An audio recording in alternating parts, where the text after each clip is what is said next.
Well, we welcome you to Blues Game Day Live alongside Joe Vitale, Darren Pang. The Blues are on the ice practicing, but we're going to take you through this practice rink right here. Come on, take a look here, Joe. This is kind of old school right here, where the bags are there. Hey, come on over here, big guy. Sorry. The Blues, they bring the bags in. Yep. They unpack them. Mm-hmm. The trainers, for sure, do a lot of work. Yep.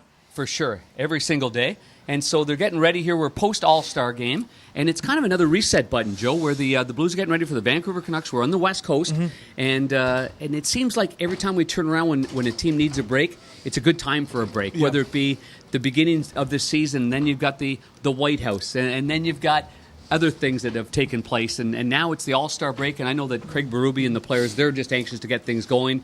They're all on the ice for this practice skate, except for David Perron and Ryan O'Reilly, the two All-Stars, but it's a good time for everybody. No, it really is, and I think for this team, they will realize very quickly from this head coach that the break's over. It's time to get back to work. You will hear barking at practice, at pregame skates and everything moving forward. But a little bit of a reset now for Ryan O'Reilly, David Perron, as you mentioned. But I think it was a healthy week. We were on the plane yesterday, Darren, with the group of guys. I mean, just a different energy about them, aside from those wonderful tans. Good tans, really good tans. But it's good to be back.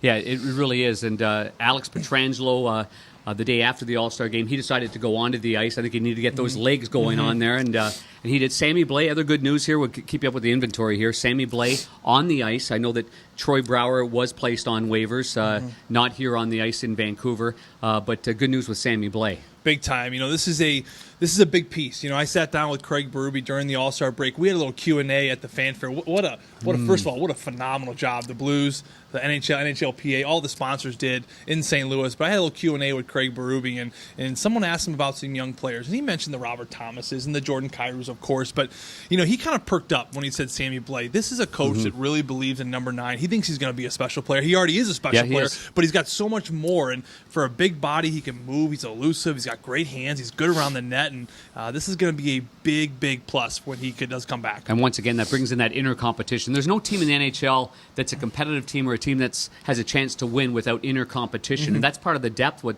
Doug Armstrong and his staff have brought to the table, that there's somebody always knocking on the door. So when you get in, you better close that door behind you and make sure, because we saw that last year when Mackenzie McEachran, he just had a couple of games where he just wasn't quite himself.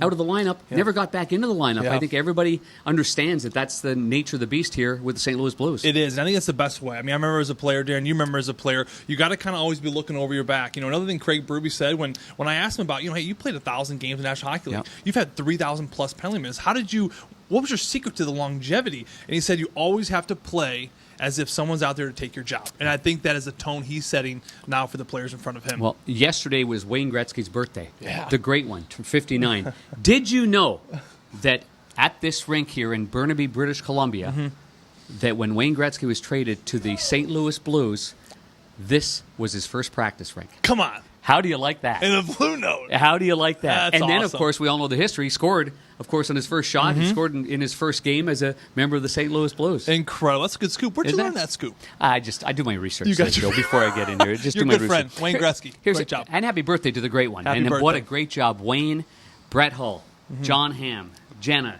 Everybody did such an unbelievable job at the All-Star game. I think people will be talking about it for a long time. Here's to the city of St. Louis and everybody, because everybody left thinking the heartland of hockey is really the heartland of hockey. So great stuff there. Yep. I got some nuggets for you, though, Joe. What do we got? I got hopefully chicken nuggets. I'm hungry. Last 2 games, the Blues, for the first time, scored 3 goals or more in both of them and didn't win.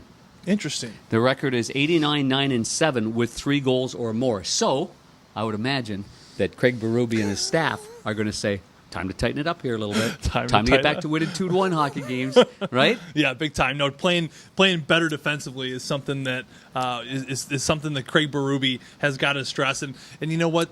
To me, the road, I know that wasn't all that great leading up to the All-Star break. But again, I think that the Tiger group, I think the travel, I think the Vegas trip was certainly given some really good competition to their opponents. But tighten things up defensively. We're past the halfway mark. All-Star, bye week behind us. This is the time for players. You're getting close to that trade deadline. This is when the juices really start to flow a little bit. And this is where you got to start hammering out the details if you want to make postseason hockey and you want to play good in postseason hockey. We talked about it last year. It's not that switch that just flips on right when playoffs come. That's a good point. It's the time to start now. This is when you got to start playing good D hockey. Do you remember being in a room like this? I miss it. I miss the smell. Smell that? I know, it's great, isn't it? Smells This like is mildew. This is a junior hockey team rink right here, and the Chiefs hockey, and the Chiefs hockey, and the Chief is the coach of the Blues. That is unbelievable, isn't that something? Too much. Yeah, really good stuff here. So we're looking forward to the game. It's obviously it's. Game time here is 7 o'clock. It's been a long break. What time is it over there in St. Louis 7, for the game? It's going to be a 9 p.m. Be start. a 9 o'clock start. That'll be 8:30 on the pregame shows on 101 ESPN. Chris Kerber, who did a great job of calling the All-Star game with Joe Micheletti on Westwood One Radio. You and Kerber's back in action. And, of course, John Kelly and I have the call on Fox Sports Midwest, the pregame shows at 8:30 p.m. Join us. We're ready for a great finale here for the St. Louis Blues, and hope you enjoyed. Hope you enjoyed the tour as well. I know we did. Yeah, we did. Huh? I'm just hoping the camera got some of my. I wore my tight shirt. I noticed he was flexing the whole time there too. I was flexing too, Joe. Trying to take a breath here. All right. For Joe Vitale, I'm Darren Pang. Have a great day. It's the Blues and Canucks tonight.